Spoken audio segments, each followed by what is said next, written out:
What's going on, guys? Brian with BizBaits here. We want to take a quick second and walk you through exactly how to rig a frame style buzzbait. We get a lot of questions around this and what makes a frame style, and it looks a little funky, it's naked.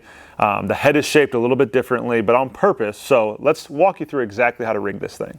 So here at BizBaits, we have a few different frame style buzzbaits. For example, we have our single frame. This is our sneaky buzzbait with the plastic 3-blade. We also have our dinner bell frame, but it all falls under the same category as frame. So what you're going to notice is this cylinder shaped lead mold that's meant to help keep a plastic trailer on the front of it.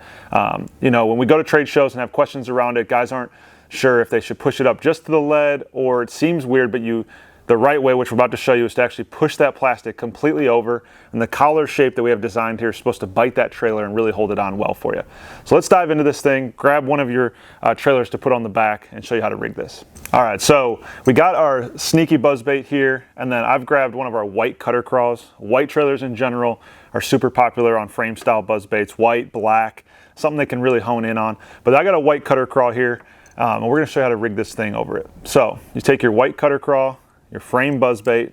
You're going to start going through the butt end of this craw here. Also, another super popular trailer to rig on these things is a buzz toad or a frog as well. So you can really get creative. Swim baits too. So you're going to push this over. Just keep carefully threading it. A key point you want to keep in mind here is trying to keep your trailer as centered through the hook as you're rigging this as possible. It's going to really help your buzzbait run true and not keel to one side. So we got this thing to this point, looks funky still, but I just wanted to show you how the plastic's right up to the lead, the leaded mold cylinder we were talking about. This is where some guys might get stuck or not sure what to do, but you do want to push this plastic completely over it, and that lead gets hidden inside your plastic trailer. So let's finish this thing up. So we're going to take this cutter craw, push completely over. You'll see the plastic actually finally come around this kind of barbed, collared lead shape that we have. And it really grabs nicely, so it doesn't want to slide back down.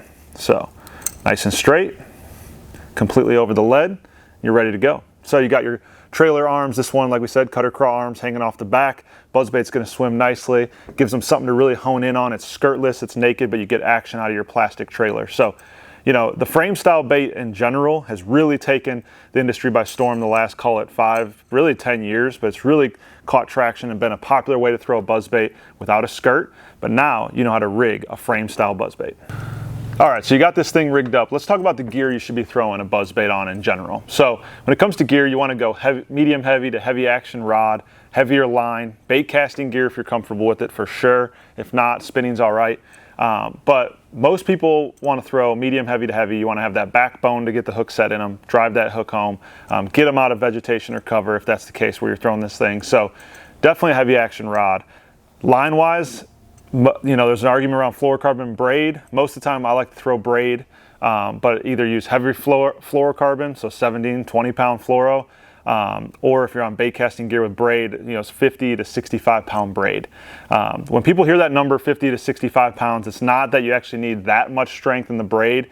It's on bait casting gear, you know, 20 pound braid is really thin compared to fluorocarbon and mono. So you're going to bird's nest a lot easier putting that light of a braid on your reel. So guys, step up to 50 to 65 pound braid, not necessarily for the strength of 65 pounds, but for the ease of not having a bird's nest as easily through the reel. So something to keep in mind there. But essentially, heavy rod, heavy line, and that's how you're gonna, you know, want to have this thing set up and ready to go fish with.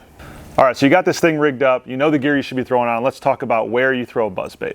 A buzzbait is a ton of fun to throw. Everybody loves throwing top water, and it's honestly really versatile. A lot of guys will parallel riprap banks, throw this thing around docks in the fall time, open water and stuff around docks as well. But it also gets known for, you know, being thrown around typically vegetation as well. If it's not too thick, you know, when it gets real heavy surface vegetation, that's when some people switch to a frog or a toad style bait. Basically, sparse vegetation that you can get a buzzbait through, or you know, riprap banks, docks, that sort of thing. So early morning, evening as the sun's setting, throw it all day, whatever you'd like to do, but many say early morning, late evening is kind of optimal.